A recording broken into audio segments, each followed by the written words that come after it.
జై శ్రీరామ్. నమస్కారం అండి. 2025 సంవత్సరంలో ద్వాదశ రాశి వాళ్ళకి ఎలాంటి ఫలితాలు రాబోతున్నాయి అని తెలుసుకుందాం. దానికన్నా ముందు ఎప్పటిలాగే ఒక 2 నిమిషాల పాటు మీకు కొద్దిగా వివరణ ఇవ్వడం జరుగుతున్నది. దీన్ని సోది అని మాత్రం అనుకోకండి. మీరు అర్థం చేసుకోవాలి అనే ఒక ఉద్దేశంతోనే ఇది చెప్పడం జరుగుతున్నది. కాన్సెప్ట్ మీకు అర్థమవుతేనే మీకు కూడా అర్థమవుతుంది, మీరు కూడా అర్థం చేసుకోగలుగుతారని ఒక ఉద్దేశం నాది, అంతే. ఇక్కడ చూడండి, ముఖ్యంగా మనకి ఈ సంవత్సర ఫలితాలు అనేవి దీర్ఘకాలిక గ్రహ సంచారం ఏదైతే ఉన్నదో, అంటే గురు, శని, రాహు, కేతుల ఒక సంచారాన్ని బట్టి మనము సంవత్సర ఫలితాలు అనేది మనము చెప్పుకుంటున్నాం. ఈ మాస ఫలితాలు వచ్చేసి, అంటే మంత్లీ ఒకసారి ఫలితాలు వచ్చేసి, ఈ మిగతా గ్రహాలు ఏదైతే ఉందో నెలకి ఒకసారి మారే గ్రహాలు. తర్వాత చంద్రుడు 2.5 రోజులకు ఒకసారి మారుతాడు. తర్వాత ఈ ఒక కుజుడు 45 రోజులకు ఒకసారి మారుతాడు. ఇలా ఈ ఒక గ్రహాలని బట్టి మనము ఈ మాస ఫలితాలు అంటే మంత్లీ రిజల్ట్స్ అనేది చెప్పుకుంటున్నాం. అయితే ఈ ద్వాదశ రాశుల వాళ్ళందరికీ కూడా, అంటే ఈ సంవత్సరంలో 2025 సంవత్సరంలో ఈ ఒక రాశి వాళ్ళకి అద్భుతమైన ఫలితాలు అని మనం చెప్పుకుంటున్నాం. అయితే అందరికీ కూడా అలాగే ఉంటున్నదా? ఇప్పుడు వృషభ రాశి వాళ్ళకి 2025 సంవత్సరంలో చాలా అద్భుతంగా ఉంటుంది. 2025 సంవత్సరం మొత్తం కూడా వృషభ రాశి వాళ్ళకి చాలా బాగుంటుంది. అయితే వృషభ రాశిలో పుట్టిన వాళ్ళందరికీ కూడా ఒకేలాగా ఫలితాలు అందరికీ కూడా బాగా ఉంటుందా? అలా ఉండదండి. ఎందుకు అంటే స్వజాతకం, వాళ్ళ ఒక జాతకం అనేది చాలా ఇంపార్టెంట్. వాళ్ళ పుట్టిన తేదీ, ఏ నెలలో పుట్టారు, ఏ సంవత్సరంలో పుట్టారు, ఆ రోజు ఎన్ని గంటలకు పుట్టారు, ఇది మనకి చాలా ఇంపార్టెంట్. ఆ ఒక సమయానికి, వాళ్ళు పుట్టిన సమయానికి ఏ లగ్నం ఏర్పడింది, ఏ నక్షత్రం ఏర్పడింది, ఏ దశాభుక్తి ప్రారంభమయ్యింది. దశాభుక్తి అంటే ఏంటి? ఒక వ్యక్తి జన్మించిన సమయంలో ఏ రాశిలో ఏ నక్షత్రంలో పుట్టి ఉంటారో, ఇప్పుడు ఫర్ ఎగ్జాంపుల్ ఒక వ్యక్తి మఖా నక్షత్రంలో పుట్టాడు. మఖా నక్షత్రం పుట్టాడు కాబట్టి ఆయనకు కేతు మహాదశ ప్రారంభమవుతుంది. అంటే కేతు మహాదశలో పుట్టాడు. అది పాదాలు బట్టి, మఖా నక్షత్రం 3వ పాదమా, 2వ పాదమా, 4వ పాదమా, ఈ పాదాలు బట్టి కేతు మహాదశ బ్యాలెన్స్ దశ ఎన్ని రోజులు ఉంటుంది అనేది తెలుసుకుంటాం. ఇలా కేతు దశ అయిపోయిన తర్వాత శుక్ర మహాదశ 20 సంవత్సరాలు, తర్వాత సూర్య మహాదశ, తర్వాత చంద్ర మహాదశ. చంద్రుడు అయిపోయిన వెంటనే కుజుడు వస్తాడు. కుజుడు అయిపోయిన వెంటనే రాహు వస్తాడు. రాహు అయిపోయిన వెంటనే గురు వస్తాడు. ఇలా దశాభుక్తులు ఒక్కొక్కటే మారుతూ వెళ్తూ ఉంటుంది. ఈ దశాభుక్తి సమయంలో ఇప్పుడు ఫర్ ఎగ్జాంపుల్ శుక్ర మహాదశ ప్రారంభమైంది. శుక్రుడు మీ జాతకంలో యోగకారకుడా, మంచి ఒక స్థానాల మీద ఉంటున్నాడా? మీరు పుట్టినప్పుడు మంచి స్థానాల్లో ఉంటే ఆ 20 సంవత్సరాలు కూడా శుక్ర మహాదశ చాలా బాగుంటుంది. శుక్రుడు అంటే ఏంటి? కళాకారకుడు. తర్వాత లగ్జరీ వెహికల్స్ కావచ్చు, మంచి గృహాలు కావచ్చు, మంచి ఉద్యోగం కావచ్చు, భార్యతో మంచిగా ఉండడం కావచ్చు, మంచి భార్య కావచ్చు. ఇలా కొన్ని ఈ యొక్క శుక్రుడు మనకి అంతా కూడా మంచి ఫలితాలు ఇస్తాడు. అదే మనకి శుక్రుడు బాలేకుంటే సో దాని రివర్స్, అంటే వైఫ్తో చాలా ఇబ్బందులు, స్త్రీలతో ఇబ్బందులు. తర్వాత ఈ షుగర్ వ్యాధి రావాలి అన్నా ఈ శుక్రుడు గురుగ్రహమే కారణము. సో ఇలా మనము కొన్ని దశాభుక్తులు వచ్చినప్పుడు కొంచెం ఇబ్బందులు పడుతూ ఉంటాం. ఎందుకంటే ఆ గ్రహ మనకి బాలేక ఉన్నప్పుడు, పుట్టినప్పుడు మనము, అంటే ఆ గ్రహము బలహీనంగా ఉన్నప్పుడు మనం పుట్టి ఉంటే సో ఆ దశ అనేది మనకి యోగించదు. ఇప్పుడు ఇంకొకటి కూడా మీకు చెప్పడం జరుగుతున్నది. ఇప్పుడు ఒక వ్యక్తికి శని మహాదశ ప్రారంభమైంది.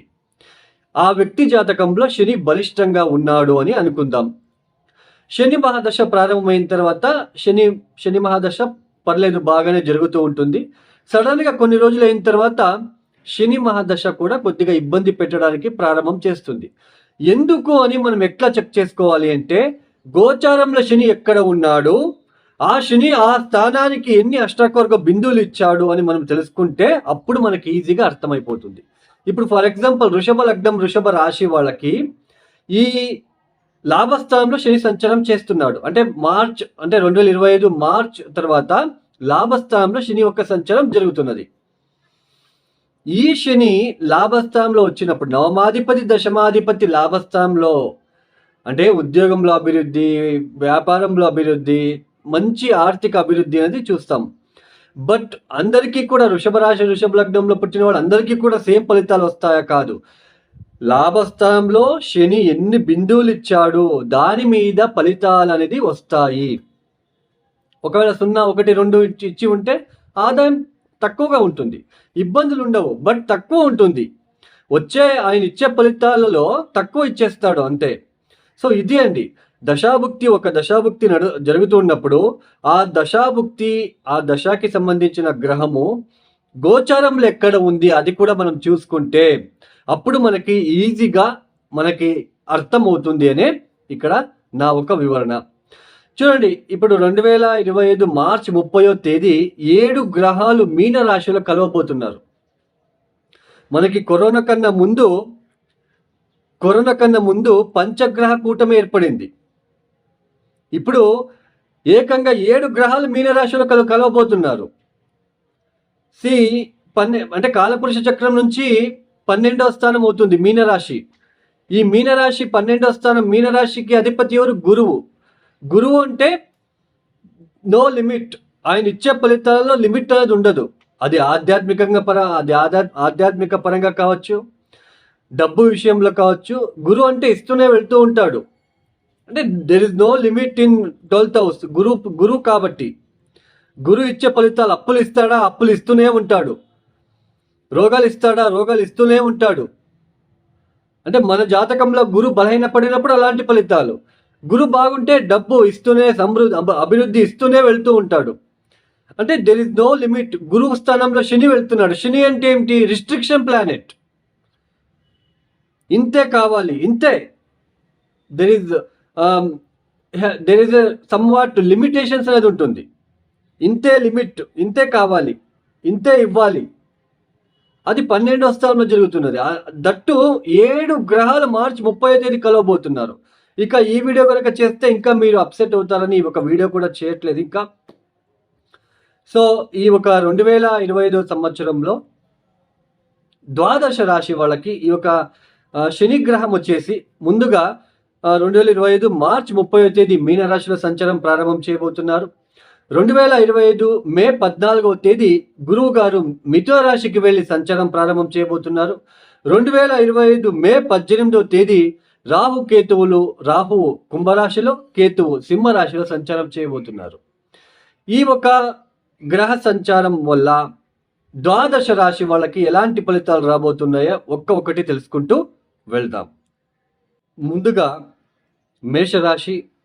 ఈ మేషరాశి వాళ్ళకి శని యొక్క సంచారము లాభ వ్యయస్థానంలో, అంటే 2025 మే 29వ తేదీ వరకు లాభస్థానంలో, తదుపరి వ్యయస్థానికి వచ్చి సంచారం ప్రారంభం చేస్తున్నారు. ఇక గురువు గారు మే 13వ తేదీ వరకు వృషభంలో సంచారం, అంటే ద్వితీయ స్థానంలో సంచారం, తదుపరి తృతీయ స్థానంలో సంచారం, అంటే మిథున రాశిలో సంచారం. ఈ 2025 మే 17వ తేదీ వరకు రాహు మీనరాశిలో సంచారం, అంటే వ్యయస్థానంలో సంచారం. మే 18వ తేదీ తర్వాత లాభస్థానం, అంటే కుంభరాశిలో సంచారం. తర్వాత 2025 మే 17వ తేదీ వరకు కేతు కన్యా రాశిలో సంచారం, తరువాత సింహరాశిలో సంచారం. అంటే ఇక్కడ ముఖ్యంగా ఈ ఒక మేషరాశి వాళ్ళకి శని ఒక సంచారం ముఖ్యంగా వ్యయస్థానంలో సంచారము, తర్వాత తృతీయ స్థానంలో సంచారం గురువు గారు, లాభస్థానంలో రాహు ఒక సంచారం, పంచమ స్థానంలో కేతు ఒక సంచారం. ముఖ్యంగా ఈ 2025 సంవత్సరంలో మేషరాశి వాళ్ళకి ఒక్క రాహు మరియు గురుగ్రహం మాత్రమే శుభ ఫలితాలు ఇస్తున్నారు. కేతు మిశ్ర ఫలితాలు. శని అంటే మనకి ఏనాటి శని ప్రారంభం కాబోతున్నది. ముఖ్యంగా ఈ మేషరాశిలో పుట్టిన వాళ్ళకి గురువు ఎక్కడ సంచారం అనేది ఫస్ట్ చూసుకుందాం. గురువు ఎక్కడ సంచారము? మీ మే 13వ తేదీ వరకు ద్వితీయ స్థానంలో సంచారం, తదుపరి తృతీయ స్థానంలో సంచారము. ఈ తృతీయ స్థానంలో సంచారం అని చెప్పుకుంటున్నాం, అంటే గురుబలం లేదు అని. బట్ ఇక్కడ ఏంటి అంటే తృతీయ స్థానంలో కూర్చొని నవమ స్థానాన్ని చూస్తున్నాడు. అంటే మిథున రాశిలో కూర్చొని డైరెక్ట్ మీ ధనస్సు రాశి మేషరాశి నుంచి ఎన్నో స్థానం అవుతుంది? 9వ స్థానం అవుతుంది. ఆయన ఇల్లుని ఆయనే చూసుకుంటున్నాడు. కమ్యూనికేషన్ పరంగా ఎక్సలెంట్గా ఉంటుంది. కమ్యూనికేషన్ పరంగా టీచింగ్ ఫీల్డ్లో ఉండేవాళ్ళు కావచ్చు, పంతులు, జ్యోతిష్కులకు, తర్వాత మార్కెటింగ్ చేసే వాళ్లకు, తర్వాత రాజకీయ నాయకులకు, వీళ్ళందరికీ కూడా గురుగ్రహ ఒక శుభ ఫలితాలు చాలా అద్భుతంగా ఉంటున్నాయి. ఈ మేషరాశి వాళ్ళకి గురుబలం లేకపోయినా గురు తృతీయ స్థానంలో సంచారం చేస్తూ నవమ స్థానాన్ని చూస్తున్నాడు కాబట్టి చాలా అద్భుతంగా మీకు కలిసి వస్తుందనే చెప్పుకోవచ్చు. పైగా పంచమ దృష్టితో మీ సప్తమాన్ని చూస్తున్నాడు. సప్తమ స్థానంలో గురువు వచ్చినప్పుడు గురుబలం అని చెప్పుకుంటాం, నవమ స్థానంలో గురువు వచ్చినప్పుడు గురుబలం అని చెప్పుకుంటాం. సో మీకు ఇక్కడ ఏంటి ప్లస్ పాయింట్? గురుబలం లేకపోయినా ఆయన చూపు దృష్టి సప్తమ స్థానం మీద పడబోతున్నది, నవమ స్థానం మీద పడబోతున్నది, తర్వాత మీ ఒక లాభస్థానం మీద పడబోతున్నది. అంటే సప్తమ స్థానము, నవమ స్థానము, లాభస్థానం మీద గురు దృష్టి ఉంటున్నది కాబట్టి సో ఉద్యోగపరంగా మీకు కొద్ది రోజులు, అంటే ఈ సంవత్సరం అంతా కూడా ఉద్యోగపరంగా మీకు ఎటువంటి పెద్దగా డిస్టర్బెన్సెస్ అయితే కనిపించదు. అంటే మీ దశాభుక్తిని కూడా చూసుకోవాలి. మీ దశాభుక్తి కనుక అక్కడ కూడా ఫేవరబుల్గా ఉంటే మేషరాశి వాళ్ళు పెద్దగా ఇబ్బంది పడాల్సిన అవసరం లేదు, టెన్షన్ తీసుకోవాల్సిన అవసరం లేదు. మీ మేషరాశి వాళ్ళకి తృతీయ స్థానంలో గురు సంచారం, కమ్యూనికేషన్, అది తృతీయ స్థానం అంటే ఏంటి? కమ్యూనికేషన్ ఇల్లు. అది కమ్యూనికేషన్ ఇంట్లో గురువునే వెళ్తున్నాడు. ఆధ్యాత్మిక పరంగా ఎవరైతే ఉంటున్నారో, భయము భక్తితో ఎవరైతే ఉంటున్నారో వాళ్ళకైతే ఇంకా A1గా మారబోతున్నది ఈ ఒక సంవత్సరం. మొత్తానికి గురుగ్రహ ఒక సంచారం అయితే మేషరాశి వాళ్ళకి ఎటువంటి ఇబ్బంది ఉండదు, అద్భుతంగా మంచి ఫలితాలు తెచ్చిపెడుతుంది. అందులోన తీర్థక్షేత్రాల దర్శనాలు చేసుకుంటారు ఈ సంవత్సరంలో. మంచి మంచి దర్శనాలు, క్షేత్ర దర్శనాలు చేసుకుంటారు. ఆధ్యాత్మిక పరంగా కలిసి వస్తుంది. సమాజంలో మీకంటూ ఒక రెస్పెక్ట్ అనేది పెరగడానికి అవకాశాలు ఉంటాయి. ఆర్థిక పరంగా మీకు అంత పెద్దగా రాకుండా అయితే ఉండదు, డిస్టర్బెన్స్ అయితే ఉండదు, మీకు డబ్బు వస్తూనే ఉంటుంది. సో మనకి వ్యయస్థానంలో శని ఉంటున్నాడు కాబట్టి అది కొద్దిగా ఎక్స్పెన్సెస్ అవుతూ ఉంటుంది, అంతే తప్ప డబ్బు లేకుండా అలా ఏమి ఉండదండి. అలా మీరు టెన్షన్ తీసుకోకండి. సో గురుగ్రహ సంచారం అయితే మీకు ప్లస్గా మారబోతున్నది. తృతీయ స్థానంలో కమ్యూనికేషన్ పరంగా, ఆధ్యాత్మిక పరంగా, మీ యొక్క ఈ స్కిల్స్ పరంగా మీకంటూ ఒక స్కిల్ అనేది ఉంటుంది. అది ఈ సమయంలో బయటపడడానికి అవకాశం ఉంటుంది. మీకంటూ ఒక టాలెంట్ ఉంటుంది. అది ఈ సమయంలో బయటపడడానికి అవకాశాలు ఉంటాయి. అవకాశాలు మీకు కలిసి వస్తాయి. తండ్రితో సంబంధాలు ఏర్పడతాయి, సత్సంబంధాలు ఏర్పడతాయి. తండ్రి తరపున ఆస్తులు ఏమైనా రావాలనుకుంటే అవి వచ్చే సూచనలు ఉంటాయి. ప్రాపర్టీ రిలేటెడ్ ఇష్యూస్ లేకుండా మీరు ప్రశాంతంగా కాలాన్ని గడిపే అవకాశాలు మీకు వస్తూ ఉంటాయి. సో ఇలా ఎన్ని డిస్టర్బెన్స్ ఉన్నా గురువు యొక్క సంచారం, గురువు యొక్క దృష్టి మరియు సంచారం వలన మీకు కొద్దిగా రిలీఫ్ అనేది కనిపిస్తూ ఉంటుంది. మేషరాశి వాళ్ళు బాగా గుర్తుపెట్టుకోండి, గురుగ్రహం నుంచి మీకు ఎటువంటి ఇబ్బంది ఉండదు, చాలా అద్భుతంగా ఉంటుంది. మీరేమన్నా హస్బెండ్ అండ్ వైఫ్తో ఇబ్బందులు పడుతున్నారా? అవన్నీ క్యాన్సిల్ అయిపోతుంది. హస్బెండ్ అండ్ వైఫ్తో ఇబ్బందులు లేకుండా హ్యాపీగా ఉంటారు. తర్వాత ఇక్కడ ముఖ్యంగా లాభస్థానంలో సంచారం, మీకేమైనా రావాల్సిన డబ్బు అవన్నీ కూడా మీకు రావడానికి అవకాశాలు ఉంటాయి. తర్వాత ఈ సమయంలో మీకు దైవభక్తి పెరుగుతూ పోతుంది, దైవభక్తి ఎక్కువ అవుతూ ఉంటుంది. ఈ సమయంలో చాలా అద్భుతంగా ఉంటుంది. తర్వాత లాభస్థానంలో రాహు ఒక సంచారం చాలా అద్భుతంగా ఉంటుంది. లాభస్థానంలో రాహు వచ్చినప్పుడు మీకు ఎటువంటి ఇబ్బంది రాదండి, చాలా బాగుంటుంది. ఆర్థిక పరంగా మంచి అభివృద్ధిని సాధిస్తారు అని తెలుసుకోవచ్చు. తర్వాత ఇక్కడ ముఖ్యంగా వ్యయస్థానంలో ఉంటున్న శని యొక్క సంచారం వలన మాత్రమే కొద్దిగా అలసిపోవడము, ఈ యొక్క ఉద్యోగపరంగా కొద్దిగా లాసెస్ ఫేస్ చేయడము. లాసెస్ అంటే ఎక్కువ మీ ఎనర్జీ యూజ్ చేసుకొని ఉద్యోగం చేయవలసిన ప్రమేయం ఏర్పడవచ్చు. ఇద్దరు ముగ్గురు చేసే పనులన్నీ కూడా మీరు ఒక్కరే చేయవలసిన ప్రమేయం ఏర్పడుతూ ఉంటుంది. తర్వాత శారీరకంగా కొద్దిగా అలసిపోవడం లాంటిది, ఆరోగ్యరీత్యా కొద్దిగా డిస్టర్బెన్స్ అవ్వడం లాంటిది, సో నిద్ర లేకుండా ఉండడము, కొద్దిగా టెన్షన్‌లా ఉండడము, ఇవన్నీ కూడా ఉంటుంది. అయితే మీరు ఆధ్యాత్మిక పరంగా మీరు వెళ్లారు అంటే అన్నీ తగ్గుముఖమవుతాయండి. కాలభైరవేశ్వరుని పట్టుకోండి మేషరాశి వాళ్ళు ఈ సంవత్సరం. కాలభైరవేశ్వరుని వదలకండి. కాలభైరవేశ్వర అష్టకాన్ని చదువుకోండి. ఎట్టి పరిస్థితుల్లో మీరు వదలకండి. కాలభైరవేశ్వరుని అస్సలు వదలకండి. తర్వాత కాలభైరవేశ్వరుడికి బూడిద గుమ్మడికాయ దీపాన్ని పెట్టి రండి.